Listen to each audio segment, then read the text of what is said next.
Some dare call it conspiracy.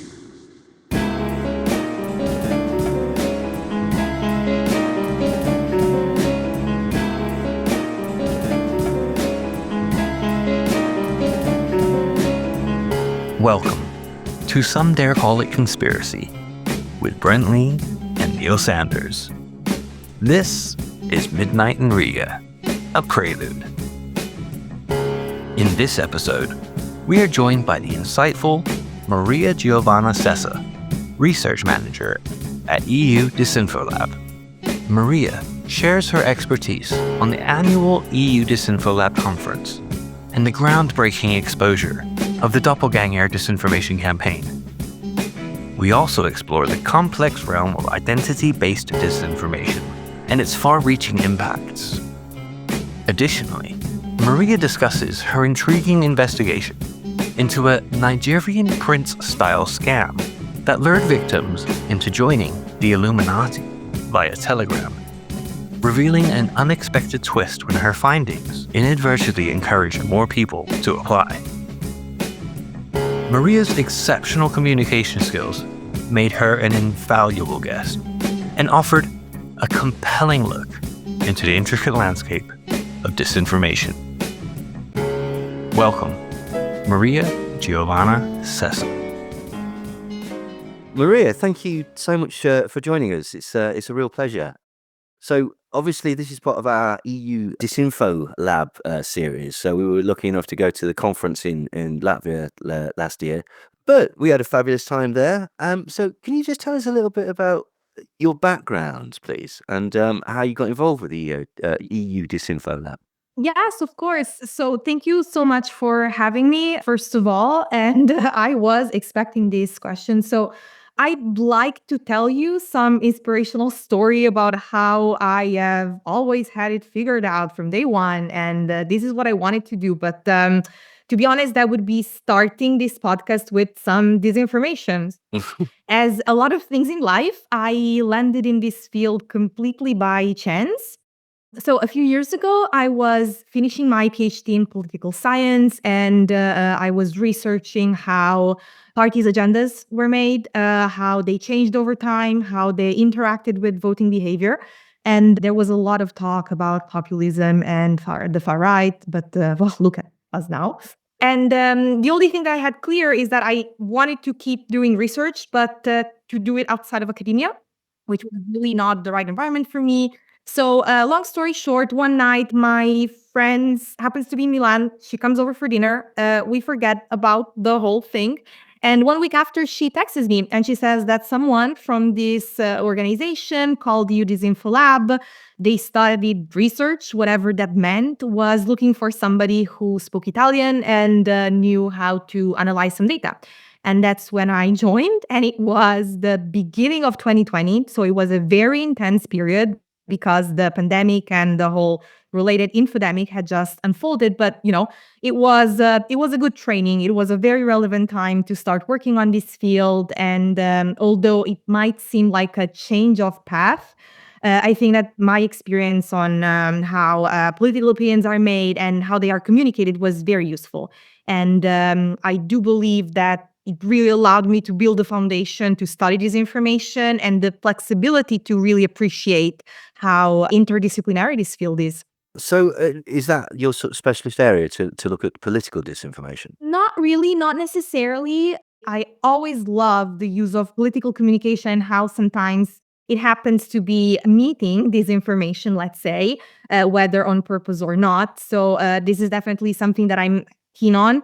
However, my position at Disinfolab is more general. I am the research manager, which means that I coordinate and overview all of our research activities, which are very, very diverse. Oh, right. Okay. So do you direct the sort of the directions of the research, or do you help provide resources, or how does that work? I do both. It is a very small organization. So let's say that everybody does everything, and we are a very small research team, although it might not look so based on the amount of outputs that we produce. So I definitely contribute to the field. I'm really interested in foreign interference what is right now being called FIMI. I have a special interest on gender-based disinformation, so disinformation that is attacking people based on their gender and their identity. But I also support my colleagues who work on AI, who work on climate, who work on elections. So it is also a very privileged position because it really allows me to have an overview on everything that we do. We're in an age of disinformation.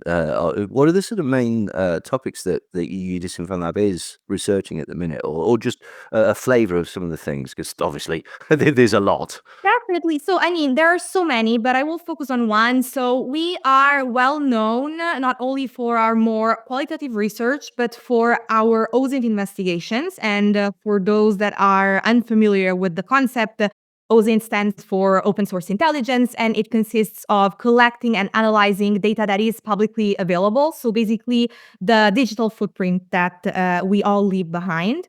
And our most famous contribution of the past couple of years has been helping to identify the Russian-led doppelganger operation, which impersonates dozens of news and media outlets worldwide. And my boss, Alexander, actually was the one that named it doppelganger. So our effort together with many other fellow organizations has been to research it and eventually just to show how the work of organizations like ours can be and is impactful. This eventually led the EU to sanction the threat actors involved because they were fed enough information on this. Which, if I can say, also leads me to another branch of our activities, which is policy-related research and advocacy in efforts to promote meaningful change at the European level. So we work around platform policies, the implementation of the Digital Services Act, which is this package of EU laws that regulates the digital service world. Yeah. And I really care to say, just last thing, that is that all of our research is publicly available on our website. So one area is hoping to sort of like level a degree of the responsibility at both the platforms, but also sort of the governments that also hold the platforms. Is that correct?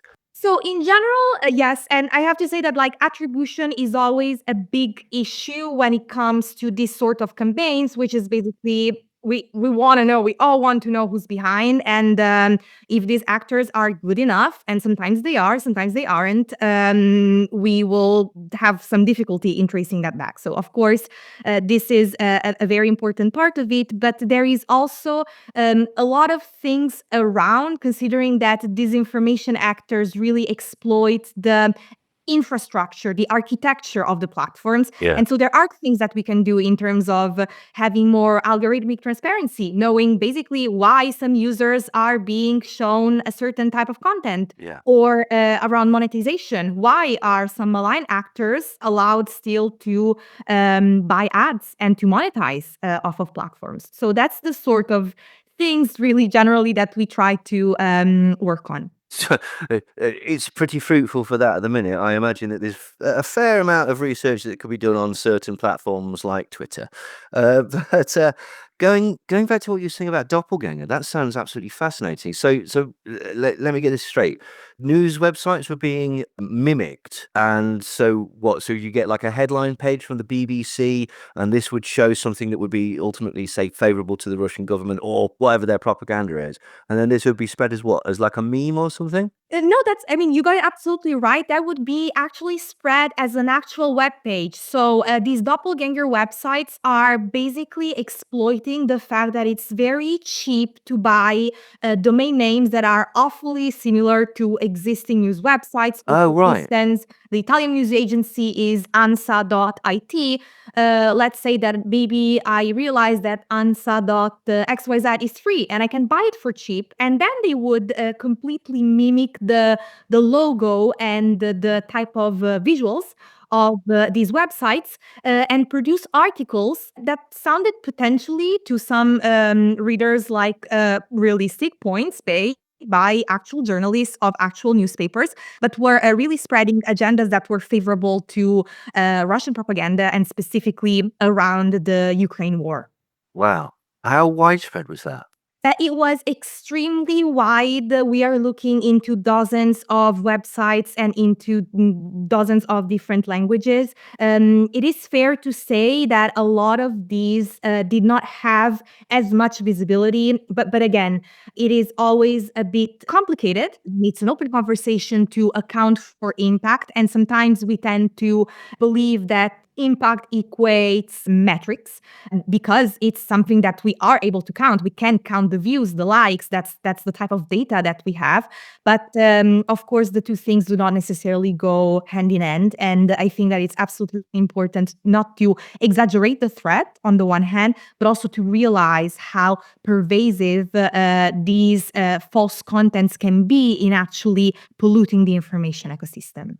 So with this doppelganger thing, what was happening? Were these messages getting amplified in as much as they were getting picked up by, say, an influencer and then spread to their audience? Or was it more sort of just trying to spread a sort of unease and disinformation just broadly across the sort of internet? It was about spreading mainly in social media platforms. Yeah. That's how they would try to reach an audience, and that's how they would be amplified. And another very important point to be made is that these actors have been spending a lot of money in paying ads on social media platforms in order to amplify these very dangerous messages. Yeah. And they were really exploiting the fact that users probably did recognize the visuals of a news outlet that they were familiar with, but did not realize that they were not actually navigating the correct website.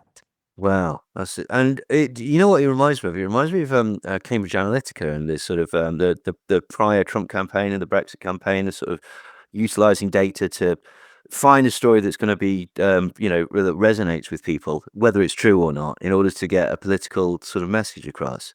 That's absolutely incredible. And this was discovered through the OSINT networks and stuff like that.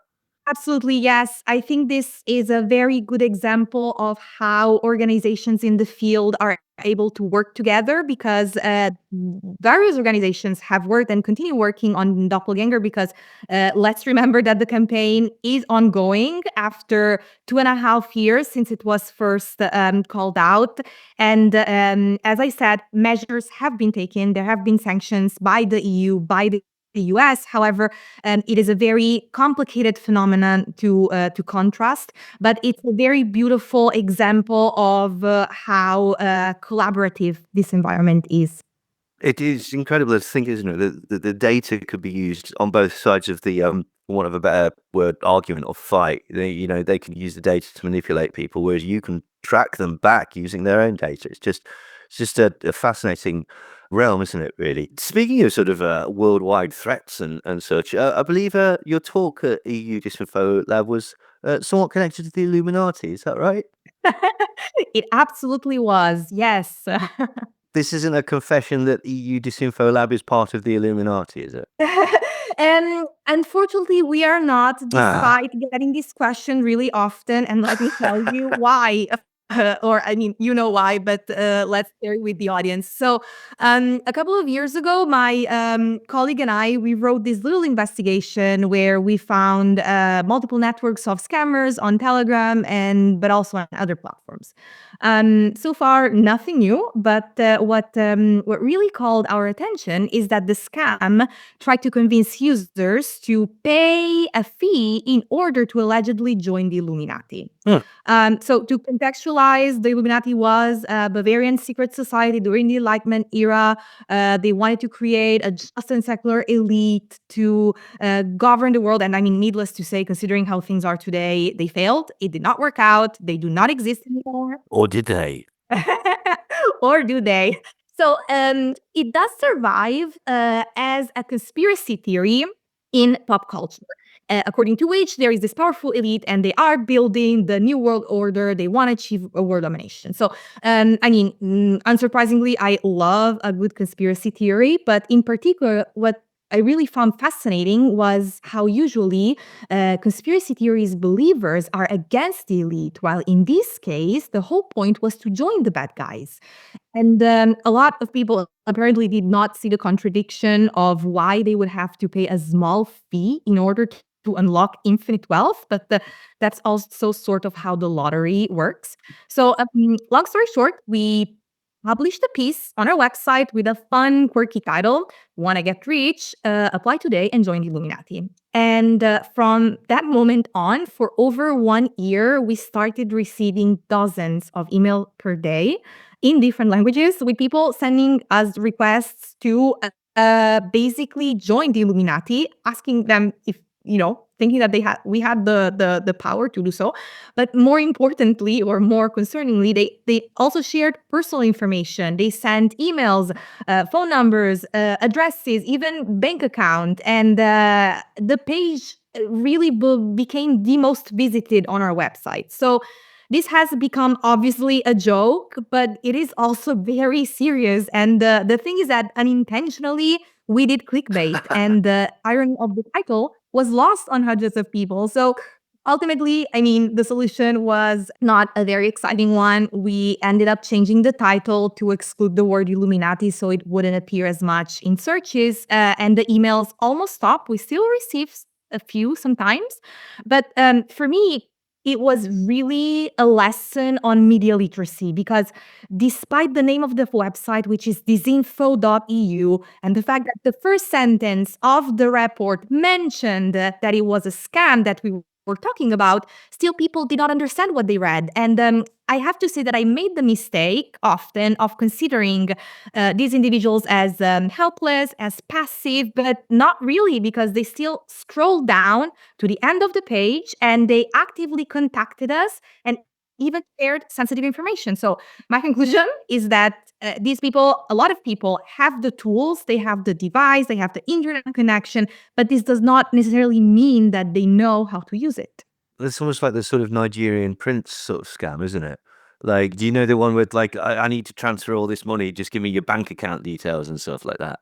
So just to clarify, it wasn't the Illuminati, it was EU Disinfo Lab.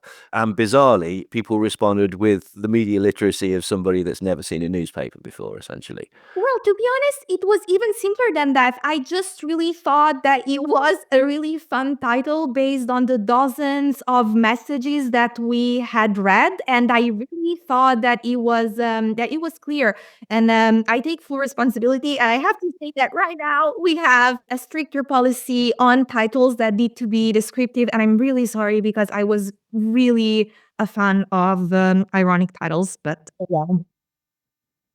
Was it connected to the emails as well? Because Brent, you were saying as well that you used to get emails with the same thing, asking if you wanted to join the Illuminati and send a fee and stuff like that. Was that right? Yeah, I'd get direct messages and that from different platforms. Do you want to join the Illuminati? And this is at a time when I was anti-Illuminati. Like, well, why would these people send this to me? But I did think automatically at that time, like, this is like the Nigerian print scam. I'm actually a little hurt that I didn't get any of these emails. Like, I mean, what? Like, I'd be very good in the Illuminati. Like, their loss, Sodom. Like, ridiculous. But yeah, no. But this is very very true. That this is a lot of where disinformation comes from. Is almost like sleight of hand, isn't it? Like the doppelganger that you're describing, the way that people basically don't tend to read things properly. One of the things that we find out in the conspiracy world is that people tend to, it's almost like they don't read past the headline. They'll say, "Look at this study. It shows that vaccines cause your head to explode," and then they'll just send it along, and you actually read the study that they've linked to, and it says nothing of the sort. But by that time, everybody's sharing it, and everybody's got it as a talking point. Is this what you tending to find as well? That it's strange, isn't it? We live in an age of information where you can find things out pretty quickly, and people don't tend to want to take that extra step. They'll just, if someone gives them something, they tend to latch onto it. That's absolutely true. And I think that there is always a topic of developing critical thinking in a way that really we use the technology and it's not the other way around. The approach of many of these technological instances is, I mean, theoretically, it should be neutral. It's not a good or a bad thing. It is an instrument that should make our lives easier, and and and so we need to be able to assess and to look into things for which, honestly, we also need to have the time as well as the knowledge. Yeah. It's interesting what you said about the how traditionally conspiracy theories would be against the elites and stuff like that. Because at the minute, what we're seeing is that they've fully embraced some of the most elite people on the planet. Elon Musk, Donald Trump, members of Donald Trump's parliament and stuff like that. Farage and his crony billionaires. It's a strange turn of events. What's your take on that? I mean, if you cannot beat them, join them, I guess. I think that probably if that was true, if we were offered the unlimited wealth and the sports car and bags of cash, which was the usual visuals that people would share in these Telegram channels, probably, I don't know. I don't want to think negatively of us, but at least a few would compromise their ethical values. Yeah, potentially. Yeah, is it? I think that might be it. I think people genuinely think they're going to get crumbs from the table at some point for whatever reason, and also basically, they feed into their the hates, and they know what they're doing. There's certain language and certain, and also I think that quite a lot of these people share a far right ideology. To be quite honest, I think quite a lot of them are quite racist. I think they're using immigration as a sort of a wedge issue. And so it's just a bit of a perfect storm, really, isn't it? One of the things I saw on the website that were interested in that seemed fascinating is the concept of gendered disinformation. Can you explain a little bit about that, please? Yes, absolutely. So, gender disinformation consists of disinformation attacks that are conducted, we usually say against women simply because they are women. And something that I usually like to say is that disinformation has this way of mirroring the information environment. And so, if it is true that we are in the fourth wave of feminism, which is characterized by intersectionality and the strategic use of the internet. Well, there you have it. That's exactly what gender-based disinformation exploits. So it comes in many forms online, and it is amplified usually and made worse if women also belong to marginalized communities. Right. And this usually is against women who are in positions of power and in positions of visibility that challenge formerly all male environments.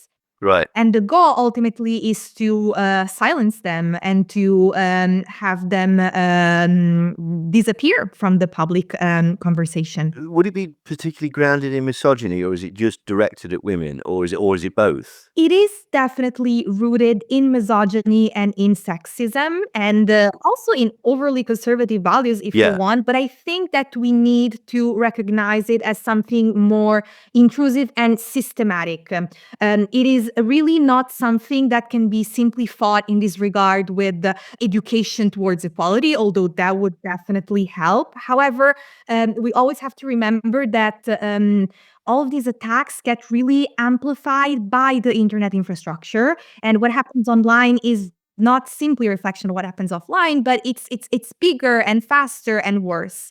So yeah, there is definitely a base in all of the various phobias in the world, but it's not limited to it. And that being said, I tend to speak, and the community tends to speak of gender-based disinformation because usually it is more normal to see a woman in a position of power as opposed to a man. However, I do defend the idea that we need to overcome this binary conception. And right now, the community is trying to do that by embracing wider terms such as identity-based disinformation. So yeah, it's more inclusive essentially, but that's fascinating. So I suppose this is the $1 million question, really.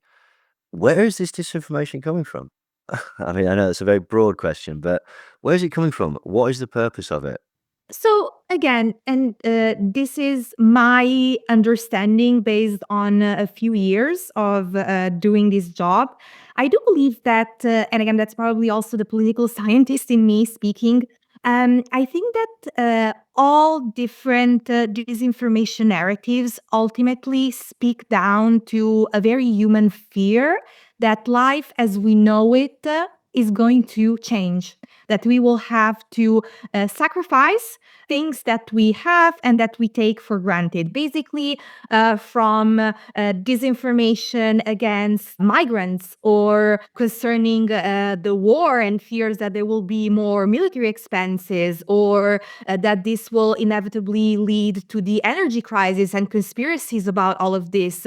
They are all trying to really push and to polarize society and to push buttons that are very sensitive. That is probably, the life that we have is going to change. That's frightening, isn't it? Because like that perfectly exemplifies the Roger Ailes model of Fox News. The give your listener the concept that your life is going to change because of this exterior force that you have absolutely no control over. And it appears that this has been taken on board almost universally by corporations, by governments, by political pressure groups, by people with agendas, and it's just, yeah, it's what a world, isn't it? What, in your opinion, is the most dangerous example of disinformation that you've seen? I think that more than one specific topic, I think that it is a tendency, and the danger is to underestimate the offline power of online disinformation. So, the idea that, again, as I said before, what happens online stays online, this is absolutely not true. So, we have seen more and more disinformation campaigns, but also single hoaxes calling for action. And this is something that is also very related to the topic that we mentioned before about gender-based disinformation, which is different from gender-based violence. It is very different. However, we have to understand that these things exist in a spectrum. They exist in a continuum, and one might spill over into the other.